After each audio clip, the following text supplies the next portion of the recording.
حضرت سلیمان علیہ السلام نے فرمایا کہ 5 جانور اور پرندے ایسے ہیں جن کی دعا اور بد دعا اللہ تعالیٰ فوراً قبول کر لیتا ہے۔ نمبر 1 کبوتر۔ حضرت سلیمان علیہ السلام نے فرمایا کہ کبوتر ایک ایسا پرندہ ہے جو اللہ تعالیٰ اور انبیاء علیہ السلام کو بہت پیار کرنے والا پرندہ ہے۔ کبوتر اللہ تعالیٰ اور انبیاء کرام علیہ السلام سے دنیا کے تمام پرندوں سے زیادہ محبت کرتا ہے، اور سب پرندوں کی بات کی جائے تو سب پرندوں کی بنسبت کبوتر زیادہ عبادت گزار پرندہ ہے۔ کہا جاتا ہے کہ کبوتر جب بھی جاگتا ہے تو اللہ کا ورد کرتا ہے اور دن رات اللہ تعالیٰ کی عبادت میں گزارتا ہے۔ کبوتر سب پرندوں کی بنسبت زیادہ بلندی تک جا سکتا ہے، یہ بہت اونچا اڑتا ہے، جبکہ کبوتر کا پیچھا کون کرتا ہے؟ عقاب کرتا ہے۔ جب عقاب کبوتر کا شکار کرنے کے لیے اسے پکڑنے کی کوشش کرتا ہے تو کبوتر خود کو بچانے کے لیے بہت زیادہ بلندی پر چلا جاتا ہے، جسے عقاب کے لیے اتنی اونچائی پر جانا مشکل ہو جاتا ہے، اور اس طرح کبوتر خود کو بچانے میں کامیاب ہو جاتا ہے۔ اور کبوتر یہ سوچتا ہے کہ میں جتنا ہی اونچا اڑوں گا اتنا ہی اللہ تعالیٰ کے پاس پہنچ جاؤں گا۔ پہلا تو تھا کبوتر، اور دوسرے جو ہے نا وہ ہے بلی۔ حضرت سلیمان علیہ السلام نے بلی کے بارے میں ارشاد فرمایا کہ میں نے بے شمار متقی اور پرہیزگار لوگوں کو دیکھا ہے جنہوں نے اللہ تعالیٰ کی یاد میں دن رات گزارے ہیں۔ اللہ تعالیٰ ان لوگوں کی دعائیں اتنی جلدی قبول نہیں کرتا جتنی جلدی بلی کی دعا قبول کرتا ہے۔ بلی کی دعا اور بلی کی بد دعا بہت ہی جلد قبول ہو جاتی ہے۔ بلی کی دعا میں اتنا اثر ہے کہ بلی جس شخص کو دعا دے دے وہ شخص اس کے بیڑے پار ہو جاتے ہیں، کامیاب ہو جاتا ہے۔ اس کے ساتھ ہی بلی کی بد دعا بھی بہت بری ہے دوستو۔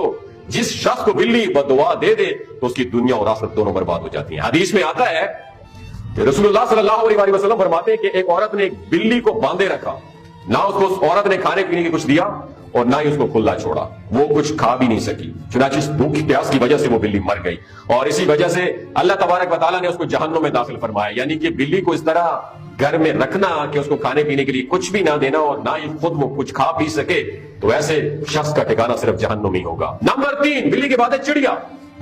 حضرت سلیمان علیہ السلام نے فرمایا کہ چڑیا ایک ایسا پرندہ ہے جس کو اللہ تعالیٰ نے بہت پسند فرمایا ہے۔ حضرت سلیمان علیہ السلام نے چڑیا کی 3 خصوصیات بیان فرمائی۔ نمبر 1 جب چڑیا صبح سویرے اٹھتی ہے تو اللہ تعالیٰ کی حمد و ثنا کرتی ہے۔ نمبر 2 چڑیا بہت ہی معصوم پرندہ ہے، اس میں ذرا بھر بھی چلاکی نہیں ہے۔ نمبر 3 چڑیا اللہ تعالیٰ پر بہت بھروسہ رکھتی ہے۔ چڑیوں کو جہاں کہیں بھی کھانے پینے کو ملتا ہے وہ کھا پی کے چلی جاتی ہے اور دوسرے دن کے لیے جمع نہیں کرتی ہیں۔ چڑیا اللہ تعالیٰ پر بہت بلیو رکھتی ہے، اس کا یقین ہے کہ جو ہمیں صبح زندگی دے گا وہ کھانا بھی ضرور عطا کرے گا، اور اللہ تعالیٰ ہمارے لیے کافی ہے، ہمیں کوئی بھی چیز ایڈوانس میں سٹور کرنے کی ضرورت نہیں ہے۔ نمبر 4 چڑیا کے بعد ہے کتا۔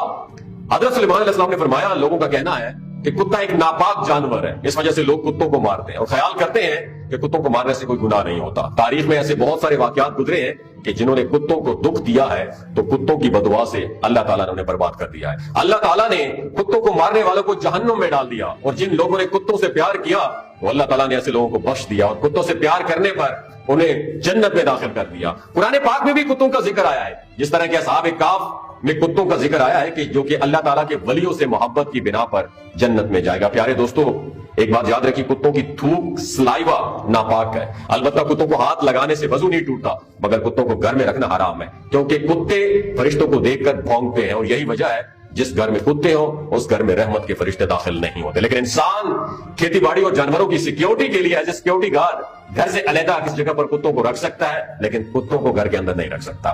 اب کتے کی باری آتی ہے، اس کے بعد 5ویں باری ہے چیونٹی کی۔ حضرت سلیمان علیہ السلام فرماتے ہیں کہ ہم لوگ چیونٹیوں کو ایک عام جانور سمجھتے ہیں اور اسے پیروں تلے رون دیتے ہیں۔